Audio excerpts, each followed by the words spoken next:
All right, it's Good Morning Anambra. Welcome to Good Morning Anambra show.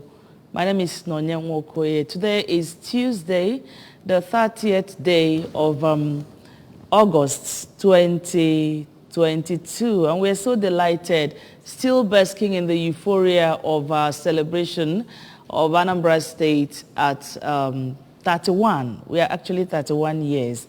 And so today, later on the program, you're going to hear all about Anambra State and its achievements as we roll out our programs that side.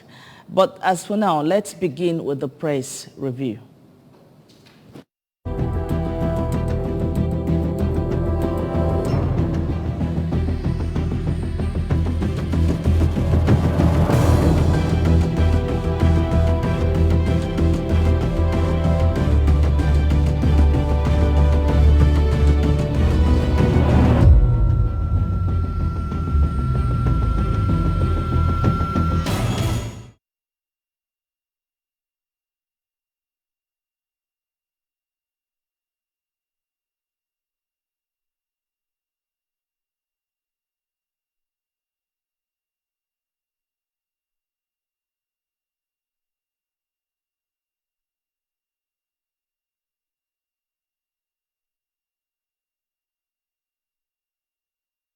Right, it's good to have you on the press review this morning.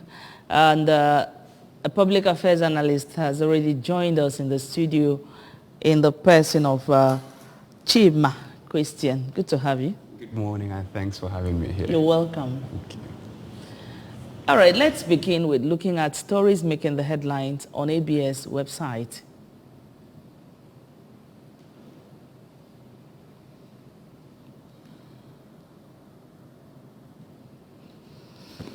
Obunka Community, Orumba South Council Area celebrates 2022 New Yam Festival. Anambra State Government commends Nibo Community for releasing land for National Cultural Center. And over 200 persons arrested, prosecuted for violating environmental laws in Anambra. Anambra Petroleum and Mineral Resources Commissioner Ifeanya happy with Anambra State achievements after 31 years. All right, a lot of stories on the website. So which one are you beginning with? Well, let me start by congratulating the Anambra, both citizens and residents of the state. It's now at 31 years as a state created out of the old Anambra State. And it's been 31 years of progress. I think it is 31 years of, we have a share of like every other, or like every other individual, Checker histories will always be there. Histories, yes. But I think it has been a progressive march. By no standards, not anywhere near what it would be. But we will look back and see that progresses. So I want to commend the government and the people of Anambra State for 31 years. Progress, and hoping that the next 1 year is much more remarkable than just that 1 year. All right, to Ndianra on great feat achieved so far. Then I have particular interest in the news reportage of 200 persons arrested and prosecuted for violating Anambra environmental laws, because I did say that it amounts to criminal negligence that a state in like Anambra State that has almost the I think least mass in the nation is at the or the second in terms of land in the nation. And we have the most active erosion sites in the nation, active erosion sites in Anambra State.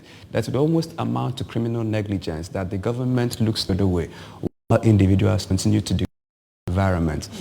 I have particular interest in the excavation of lateral for maybe road construction, bridge construction, other development.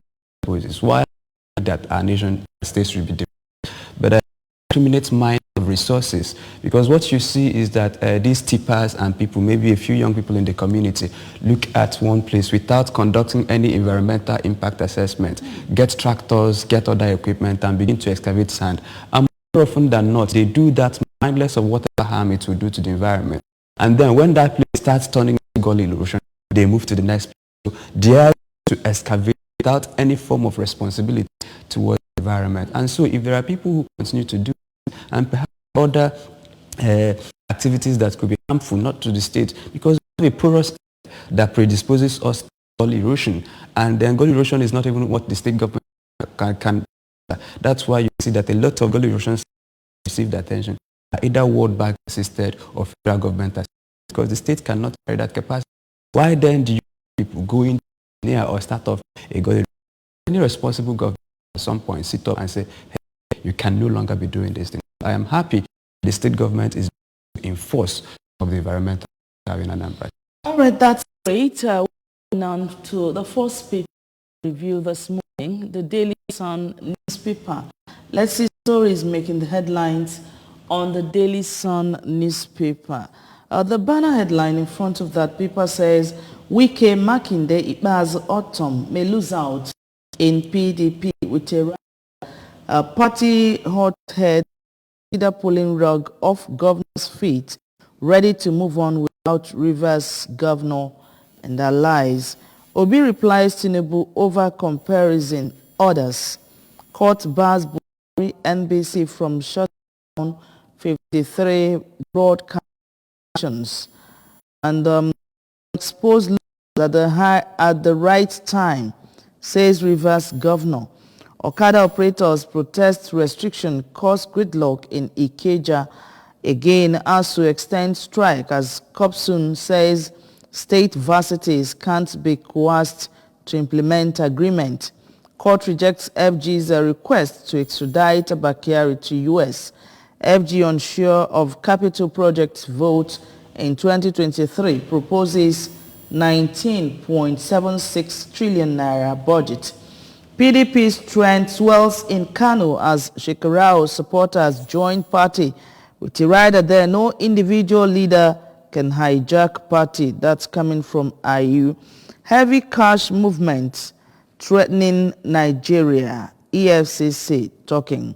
We can see the picture in front of that paper that says fire got Axela gas plant beside Redemption City, Ogun State yesterday. We pray that no life will be lost in that inferno, as we don't know the extent of damage so far. Now, IGP condemns attacks on policemen, orders prosecution of offenders.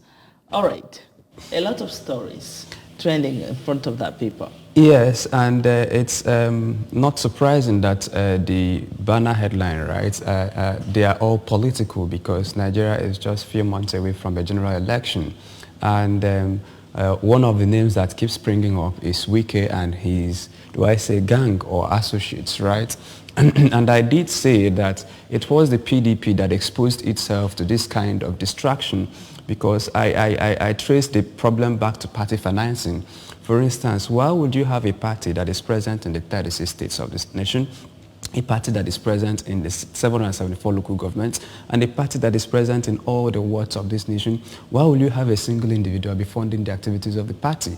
I did say that for PDP and for any other party that wants to make progress and that wants to protect itself from what I call capture of the organs of the party must distribute, because running the party is not a child's play, right? From the paying of the admin staff, paying utility bills, paying, running any organization, especially in this economy, the courts, the several court litigations that you have to face and a lot of things, it involves a lot of money. Does it mean that what's actually playing out is a case of who pays the piper? It is because when Atiku lost the elections in 2019, he relocated to Dubai, practically left the party and Nigerians alone, because Wike was almost the face of the opposition. Wike was funding the party, and that earned him the confidence of his peers. You see his brother governors running around him today, and you see a lot of party people have their allegiance to Wike. And then when he lost out in the primaries and also lost out in the VP nomination process, it's only fair that someone who has invested in that amount of money in the party will begin to make demands. I want A, I want B, I want C. But if the party had told all the governors in the PDP, this is your monthly contribution to the party, all the senators in the party, this is your monthly contribution to the party, all the House of Reps, all the State House of Assembly, including myself as a floor member of the PDP, this is what you are due for the year. So the party does not insist that members pay their party due. What they do is that they allow the activities to be funded by deep-pocketed individuals with deep pockets. And because of that, whether in state chapters of the party or in local government chapters of the party, and in Wike's case, the national chapter of the party, you begin to see those people who have funded the party at several times begin to make exertions demands on the party. Okay, let's see who is here. Hello, good morning. All right, in case you want to be part of what we are doing here, please, we have rules here for us to communicate effectively. When you call us, you can move away from your TV set or you bring down the volume so that we can get to hear you. You can see, as I pick the call, there's a hallback. Yes. All right, let's go on. I did say that when the party gets out of this wicked distraction, right, the party should do well, not just the PDP, but any other party that wants to stay away from this kind of state capture or party capture should do well to decentralize party financing so that you don't leave it, no matter how rich you are not the sole proprietor or owner of the party. There are other stories there, especially one that talks about IGP condemning attacks on police officers. And I think it's condemnable because look at what is happening today with insecurity. While my generation protested against NSAS because we had legitimate reasons to do so, we feel now that attacking police formations is not the right way to show your grievances. So if there are terrorists, if there are criminals who are attacking police formations, their goals are anti-state goals. So they should be made to stop that. So because these people have the first responsibility to protect the citizens, although you would say that they've not done that with utmost consideration of the interest of the citizens, but attacking them, having no police at all, is even worse than having a disorderly... It's not going to solve It's not going to... It is going to even be worse than... So that's why I think the IGP should make sure that all police formations, while they are protecting citizens, that they should make sure that all police formations are protected, and those who have attacked the police, whether they be Boko Haram, whatever they call their names, should be made to face the law, and not this kind of indiscriminate pardon we keep hearing every day. All right, quickly, we move on to the new National Star newspaper. Let's see stories making the headlines on the new National Star. Okay, Wike, are you in war of words as PDP crisis deepens? Something will happen in PDP. That's coming from Wike. No individual can hijack party. That's are you talking? But I think we've actually dwelt on that in the Daily Sun newspaper. Moving on, ASU again extends strike. Stops stockpiling dead bodies in mortuaries. IPOB appealed to Igbo. Court stops Buhari NBC from shutting down 53 broadcast stations. Shekarau renounces NNPP senatorial ticket, defects to PDP. And we have Hush Poppy. Court rejects FG's request for Abakari's extradition to US. Okay, that's just about the stories we have on the new National Stand, with FG plans 19.76 trillion naira budget for 2023. All right. A lot of stories there. Yes, I am interested in the courts. You know, there were two mentions of the courts. First, they stopped Abakari's extradition request to the United States, and they also stopped shutdown by NBC of 53 broadcast stations. And I'm happy at the independence that the court is exerting, because we were taught in our elementary social studies that you have three independent and equal arms of the government. You have the executive, you have the legislature, you have the judiciary.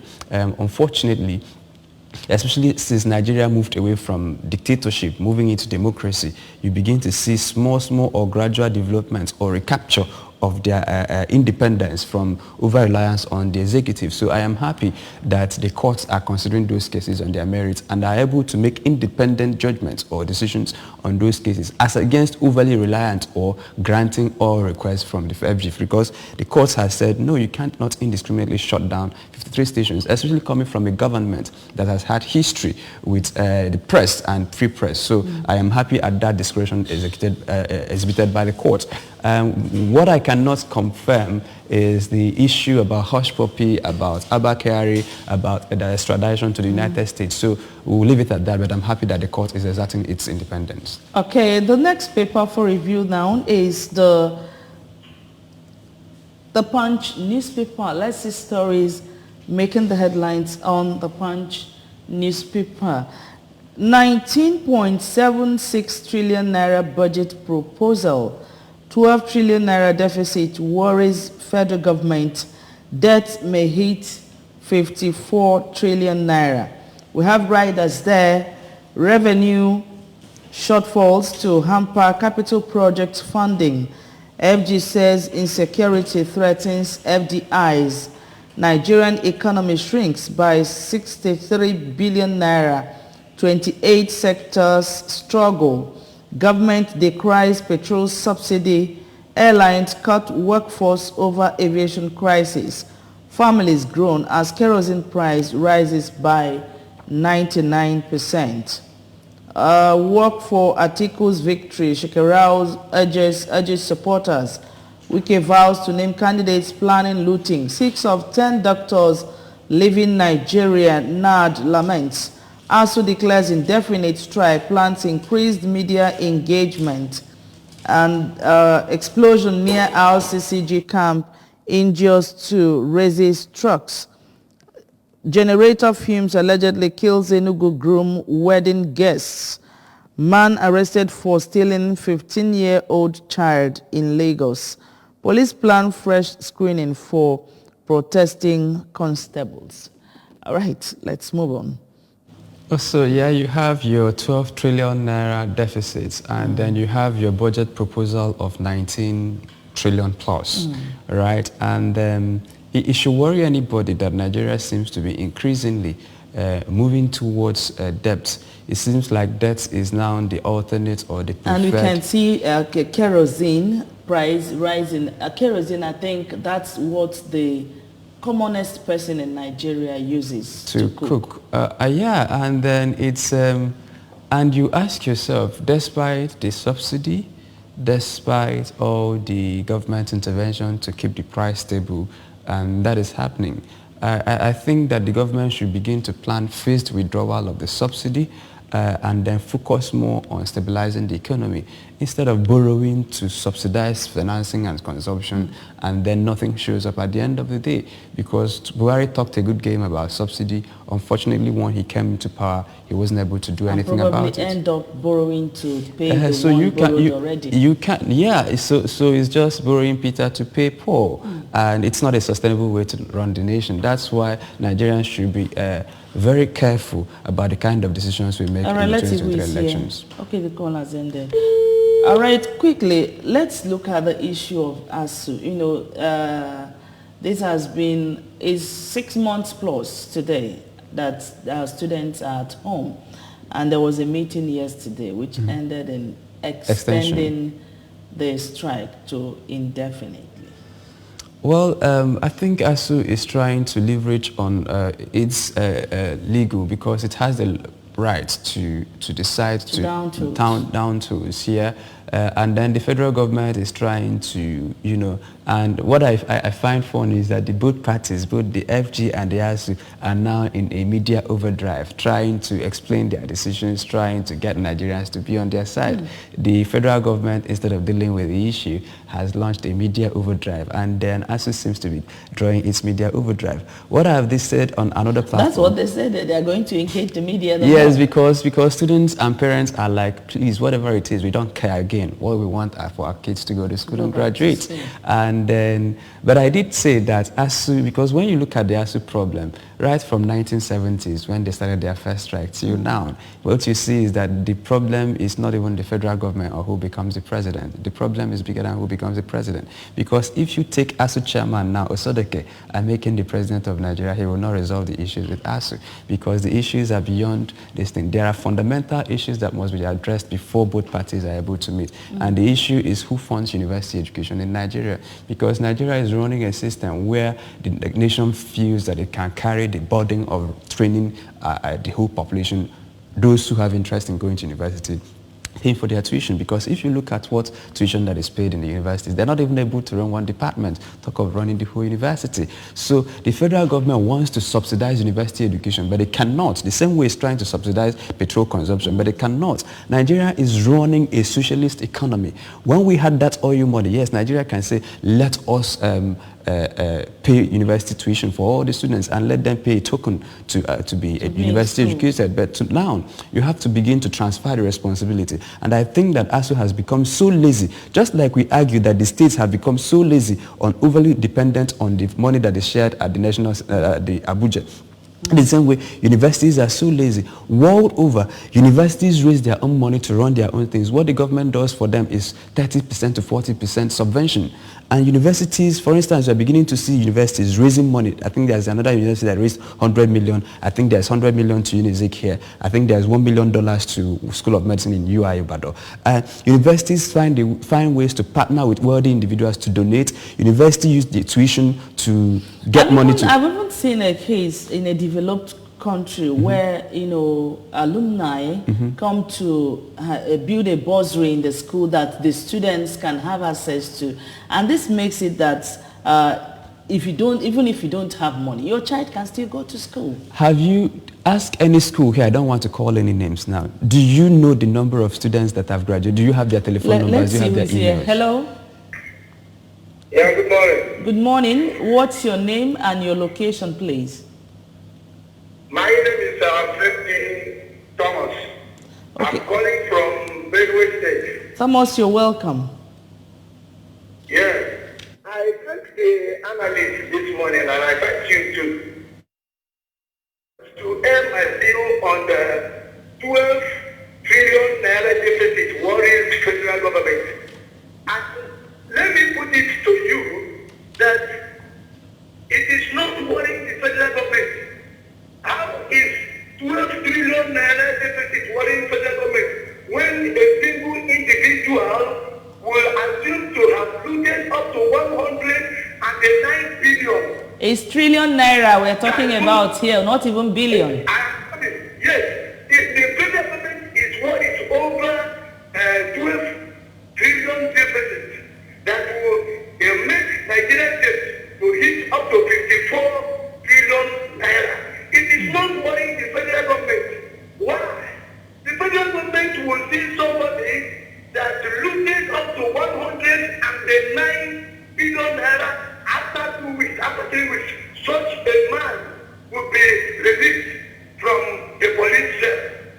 You see, it's the poverty that fuels the borrowing, the debt Nigeria is incurring upon themselves.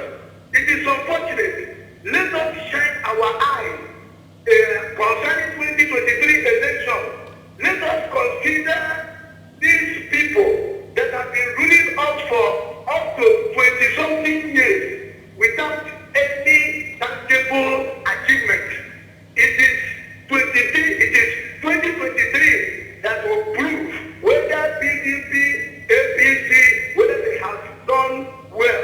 Let us get our PVCs and vote them out. That is my contribution this morning. Thank you very much, Thomas, for calling. Thank you for that wonderful contribution this morning.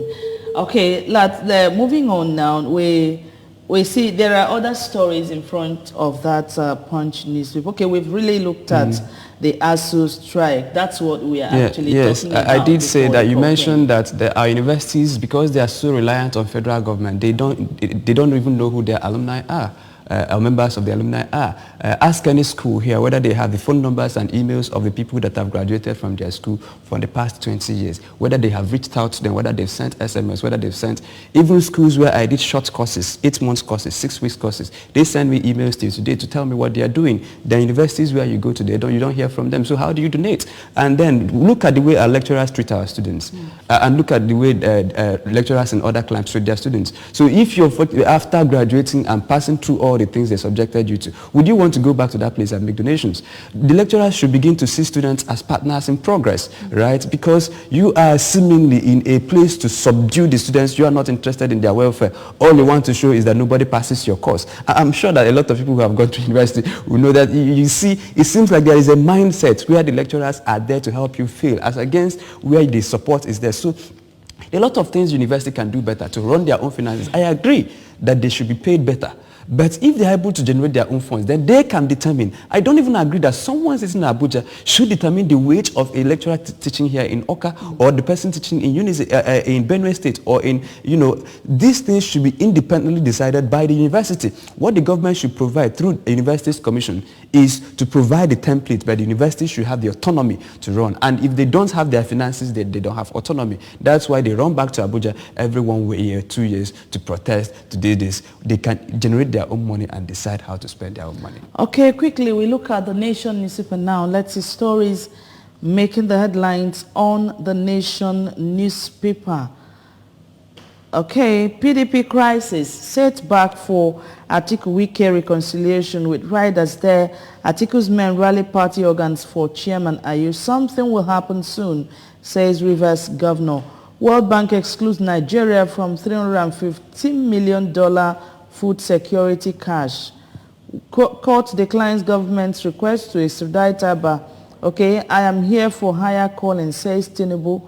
Gas-powered buses for use on Marina Aja Ekpe route. Votes for capital project unlikely in budget 2023, says Finance Minister. Federal government plans 19.76 trillion budget with 12.41 trillion deficit. Okay, let's look at this issue of World Bank excluding Nigeria from $315 million food security cash. It's interesting. I would really love to. That's why I will go here from now to look up the story, to find out why the World Bank, to find out the parameters for qualification for such access, and why they choose to exclude Nigeria. Is it that Nigeria did not pay the counterpart funding? Is it that Nigeria has not managed? Because these institutions, some of them require that you make judicious use of the previous money they've given you. And give them reports. Is it that Nigeria has not given reports of the previous one? What did happen that Nigerians or Nigerians authority did not do what they were supposed to do for Nigerians? Because if that money had come into Nigeria, it would do a lot to alleviate some of the sufferings of the masses. But we will find out why that is the case. I saw in the previous headline about one, there is this explosion at a gas facility, and then in the second newspaper, I think there was explosion behind RCCG. RCCG. So this is the. It also has to do with enforcement. The same thing we talked about Anambra State government. All right, let's see who is here. Hello, good morning. Yes, good morning. Your name and your location, please. Speaking from Agbo, Delta State. You are calling from Agbo. Your name? It's Tibo. Okay, Tibo, you're welcome. Go ahead. Yes, I just want to appreciate your man there in the studio there. Thank you. I would have loved you to practice so that most of us contributing meaningfully, but not know what to do about it before the street. You just want to know him. Thank you. All right, you want to know his name? Okay, I think his name is Chima Christian. All right, thank you very much for calling. Okay, thank you. All right, Chima, go on. So I did say that, for instance, there were regulations in Nigeria that indicate the tonnage or the capacity of the, for instance, gas. When you are conveying LP, that's liquefied natural gas, or the gas we use for cooking, right? The tankers and the trailers that are conveying it, they are so protected and insulated by the standard that even if they tumble 7 times, that the gas cannot escape. But today, we are beginning to water down standards that you use tiny skids, that's the metal that they used to do the tank, and no longer that anything that happens to the tank, the contents spill over. The same thing with petroleum. Every now and then, it is reported in Nigeria that the tanker fell and its contents spill. We take some of these things for granted. Yes, because the standard, we have the standard here, but it's not enforced. Is that before your tanker is loaded for any inflammable substance, they must look to make sure that it meets the standard regulation, so that, because you cannot forestall accidents. But in the case that accidents happen, the people who designed those tankers design it that the tanker can fall, but the contents will still be there. But now it is transloaded. Yes, but now because we don't have regulations, people just go anywhere, get a fabricators, and they fabricate anything without due recourse to regulation. That's why if anything happens on the road, you hear that tankers, explosion, even gas. Before now, we don't hear of gas because all the skids for transporting gas were standard because gas is even more inflammable than petrol. Today, we are beginning to lax in standards even about cooking gas. And that's why you see that a cooking gas conveying such an inflammable material. And you can see in our streets today, the indiscriminate sighting of gas plants. At least in where I live, I've had 2 times occasion of where something like that exploded and killed neighbors. You know, because they site it very close to residential shops, areas. you know, very close to shops. And the other day, they said light went off from the gas and dropped on a body of somebody inside keke, and the person died. So these are the kind of stories we keep hearing. Okay, enforcement stories. Who gives them authority to cite such things in a residential place, in a marketplace, very close to people's shops?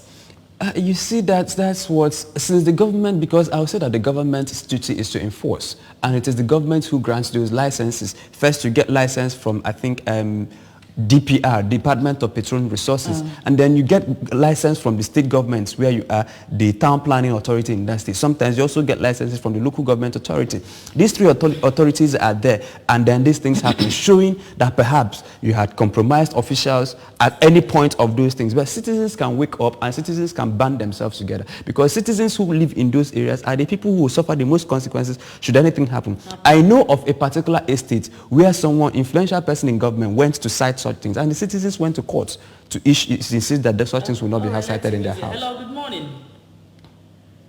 Hello.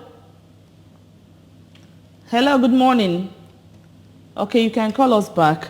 Let's move on now to the Daily Trust newspaper. Daily Trust newspaper, we take the stories we've not seen before. Crowd defies downpour as Atiku Ayu others receive Shekarau. Banditry, FG releases 6.25 billion naira for cattle ranches in Katsina. That's coming from that's the federal government releasing money for cattle ranching. Okay, traders count losses as flood sacks Kanu's canteen quarry market. And okay, we've seen other stories. 2023, politicians see election as war. That's INEC speaking. Woman lures kids with biscuits, steals 2-year-old in Niger.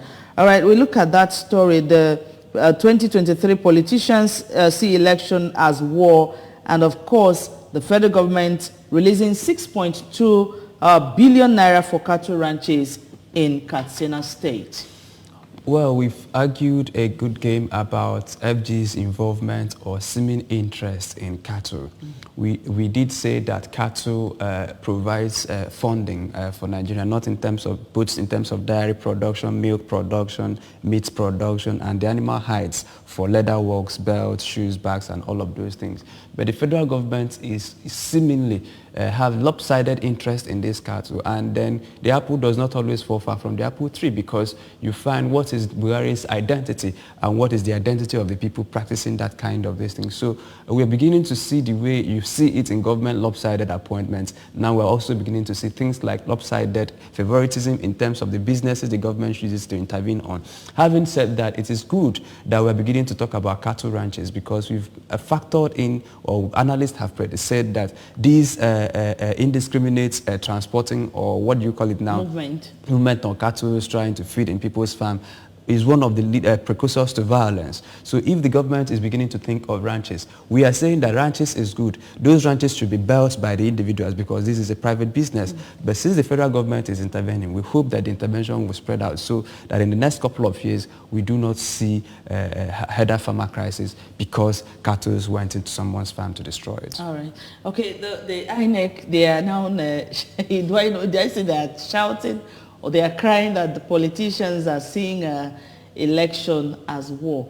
I don't know what must have inspired this statement coming from INEC. This is now my 7th year in partisan politics. I know my associates who ran for office and they failed. It's not a pretty much good experience because elections in Nigeria are capital intensive. From the first day that you say that you're running, anybody you say good morning to wants to extort money from you. All right, let's see who's here. Hello. Hello, good morning. Hello, good morning. I think I don't know if the calls are hanging or something. Yeah. So I did say that anybody you say good morning to wants to extort money from you. So elections are capital intensive, right? From your churches to the mosques to the village to the community. And then after spending that amount of money, after selling your houses, liquidating, borrowing from banks and anywhere you can find money to fund your elections, and then you are 2 votes short of victory. And then next time you want to do anything you can to make sure that you win because it's a zero-sum game. All right, hello. Hello? Good morning.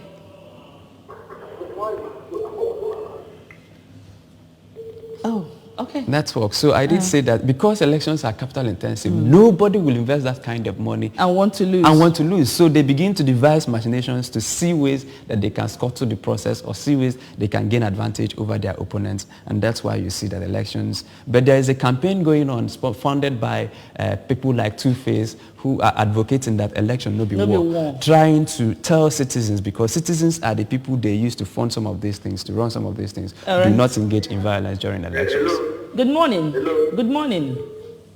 Good morning. Please, when you call us, go straight, tell us your name, your location, and go straight to the point. We'll hear you.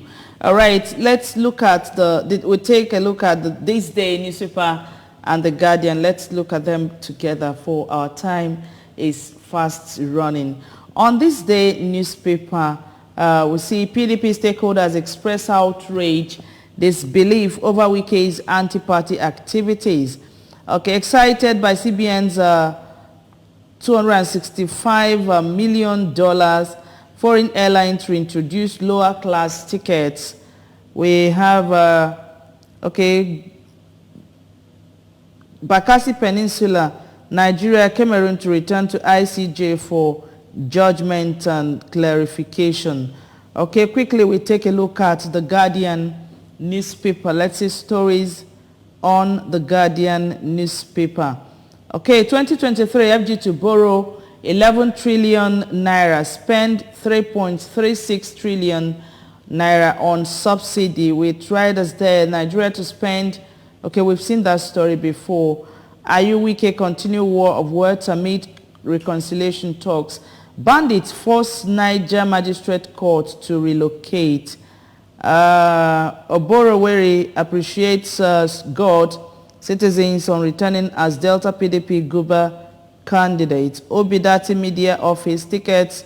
Okay, tickles Tinubu's group for comparing Peter Obi with Ashewaju. Court dismisses suit. Okay, we've seen it. ASU extends strike indefinitely. And the last paper, but not the least, there is the Daily Independent newspaper. Let's see story on the Daily Independent. Forex rate may push banks into crisis. ASU, strike. ASU in make or break neck meeting as more state varsities reopen. We also have Iyorchia Ayo delays a neck meeting to save job. I'll reveal my agenda on 2023 election soon. That's coming from Obasanjo. Wake institution create room for corruption to thrive. NDDC, don't set Niger Delta on fire. South-South elders warn Malami. Okay, let's welcome this guest before we move on. Hello. Hello. Good morning. Good morning. Good morning.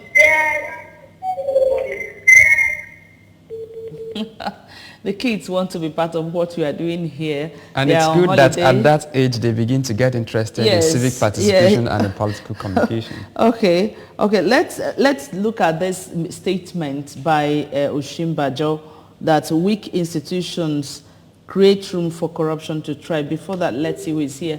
Hello, good morning. Hello, good morning. Your name and your location, please.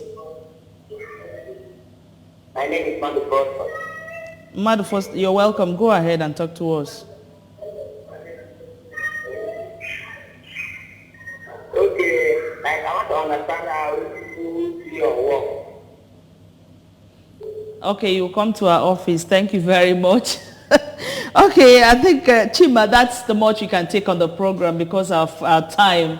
Time is no longer on our side. But as you wrap up, you can just comment on how weak institutions can actually make lead room to for corruption. in Yes, I Nigeria. agree with Osibanjo because he is talking from a point of experience, because Nigeria don't have strong institutions. We have institutions where the institution revolve around the leader, and no matter how good or bad the leader is, the institution tends to take on the character of the leader. So if you have a leader who comes late to work, the institution begins to come late to work. If you have a leader who comes early to work, for instance, the institution begins to take on the character of the leader. So when you have an institution that is corrupt, a leader that is corrupt, weak, and then but what you see in United States, for instance, is that Donald Trump wasn't able to inflict his will on the institutions because they have strong institutions. Imagine that kind of desperation showed by Donald Trump in the last election was in Nigeria. He would have been able to compromise the judiciary, the INEC, and every other thing to insist that he won that election. So where you have weak institutions, then people can inflict their will on the organizations. All right, that's corruption. just about it on the press review this morning. We'd like to thank you so much, Chima Christian, for doing justice to the papers this morning. Thanks for your time. Thank you so much for having me. And we have more coming up on Good Morning Anambra. Do stay.